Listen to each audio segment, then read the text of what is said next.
বাংলায় ৩৬ থেকে ৩৭% মুসলমান রয়েছেন, কিন্তু যে জেলায় মুসলমানদের সংখ্যাটা ৭২%, সেখানে তাদের আক্রমণ করা হচ্ছে। মন্তব্য প্রত্যাহার করলে তৃণমূল ও বিজেপির মধ্যে যে পার্থক্য সেটাই থাকবে। শোকজের পরেও শুভেন্দুর মন্তব্যের পাল্টা মন্তব্য নিয়ে নিজের অবস্থানে এখনও অনড় ভরতপুরের তৃণমূল বিধায়ক হুমায়ুন কবির। অবশ্যই অনুতপ্ত, কারণ একটা সম্প্রদায়কে এইভাবে বলা যায় না। এটা যেমন আমার ক্ষেত্রে প্রযোজ্য, তাহলে শুভেন্দু কি বলতে পারে? যোগী আদিত্যনাথজি কি বলতে পারে? তার আন্ডারেও তো সেখানে 18-20% মুসলমান পপুলেশন বাস করছে, সেখানেও তো অনেক সমাজবাদী পার্টির মুসলমান এমএলএ আছে।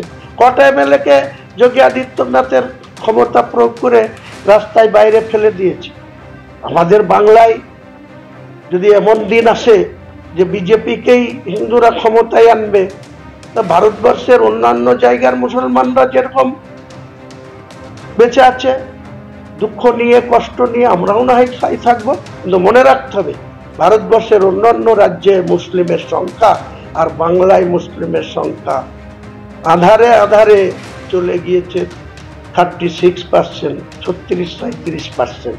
সেই লোককে তুমি চ্যালেঞ্জ করবা, সেই যে জেলায় 72% মুসলিম বসবাস করে, মুসলিমদের বিরুদ্ধে ষড়যন্ত্রে লিপ্ত থাকবা, এটা তোমাকে আর হতে দেব না। তুমি যদি ওই কথা প্রত্যাহার করে নাও, তোমার সঙ্গে আমার দল আর দলের মধ্যে যে ডিফারেন্স, টিএমসি আর বিজেপির মধ্যে যে ডিফারেন্স, সেটুকুই থাকবে। 2024 সালের মে মাসে বিস্ফোরক মন্তব্য করেছিলেন ভরতপুরের তৃণমূল বিধায়ক। আজ নিজের মন্তব্যের ব্যাখ্যা দিলেন হুমায়ুন কবির। শক্তিপুরে গিয়ে তিনি কি বলছেন? মুসলমান সমাজকে মুখ্যমন্ত্রী মমতা হচ্ছে দাঙ্গাবাজ, আর এখানকার টিএমসি যারা করে তারা সব দাঙ্গাবাজ। আমার যদি ইউপি হতো, তাহলে মুসলিম এই দাঙ্গাবাজদেরকে আমি উল্টো করে টাঙিয়ে এমন সিধা করে দিতাম যে 7 পীড়া, মানে 7 চরম, আর দাঙ্গা করার কথা ভুলে যেত। তাহলে যে একটা মুখ্যমন্ত্রী সাংবিধানিক চেয়ারে বসে ডাইরেক্ট সে তৃণমূলকে আক্রমণ করতে পারে, সে বিজেপির পক্ষে ভোট চাইতে পারে, তৃণমূল শাসক দল তার তৃণমূল পার্টিকে অ্যাটাক করতে পারে, সে মুসলিম সমাজকে অ্যাটাক করছে, মুসলিম জাতিকে অ্যাটাক করছে, তখন আমাকে বলতে হয়েছিল যে তুমি এটা ইউপি না, এটা মুর্শিদাবাদ, আর মুর্শিদাবাদে 70 থেকে 72% মুসলিম পপুলেশন, তোমরা 28 থেকে 30 পপুলেশন। তুমি যদি আমাকে উল্টো করে টাঙিয়ে সিধা করার কথা বলো, তাহলে আমি যদি ইচ্ছা করি 2 ঘন্টার মধ্যে তোমাদের ভাগীরথীর জলে চাপ দেয়া করাবো নেক্সট। তারপরে ভারতবর্ষের প্রধানমন্ত্রী বলে দিলেন আমি কেটে দেবো, মেরে দেবো। কোথাও আমি কেটে দেওয়ার কথা, মেরে দেওয়ার কথা বলি।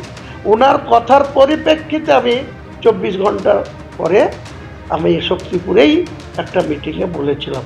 আমি আজও পর্যন্ত তার জন্য অবশ্যই অনুতপ্ত, কারণ একটা সম্প্রদায়কে এইভাবে বলা যায় না।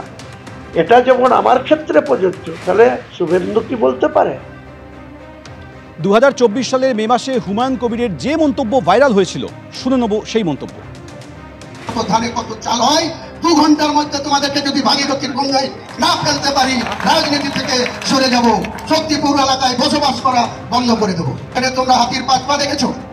কিন্তু যদি ভেবে থাকো যে 30% লোক মুর্শিদাবাদ জেলায় আর আমরা 70%,